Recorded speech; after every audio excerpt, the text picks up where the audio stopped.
2 minutes citoyennes, un podcast du site viepublique.fr. Bonjour à tous, je suis Guillemette, rédactrice pour le site viepublique.fr et je vais aujourd'hui vous parler du statut de la Nouvelle-Calédonie.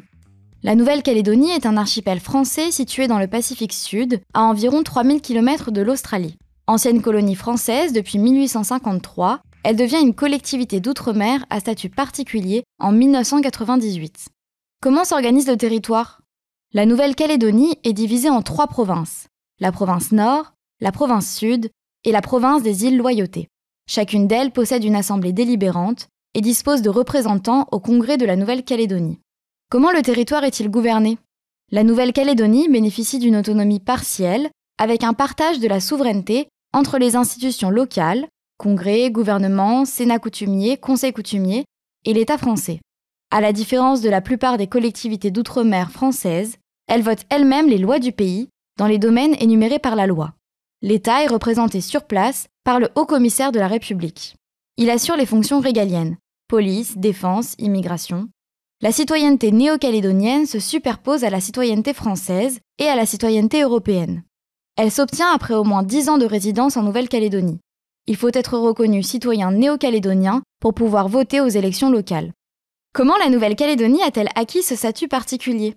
À la suite d'affrontements opposant les loyalistes, favorables au maintien de la Nouvelle-Calédonie au sein de la République française, et les indépendantistes, les accords de Matignon-Oudinot sont conclus le 26 juin 1988. Ils visent l'autonomisation progressive du territoire.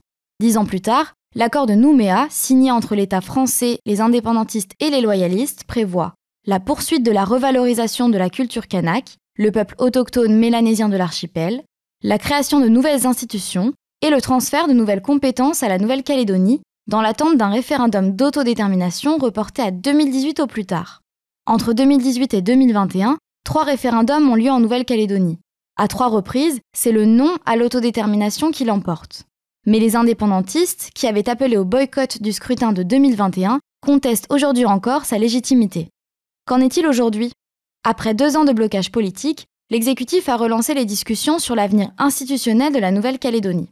Un nouveau cycle de négociations entre indépendantistes, loyalistes et le gouvernement a commencé en juillet 2023. Vous pouvez réécouter ce podcast et toutes nos séries sur vos plateformes préférées et notre chaîne YouTube. N'hésitez pas à vous y abonner. Et pour en savoir plus, rendez-vous sur notre site internet viepublique.fr et nos réseaux sociaux. On se retrouve très bientôt. Au revoir à tous.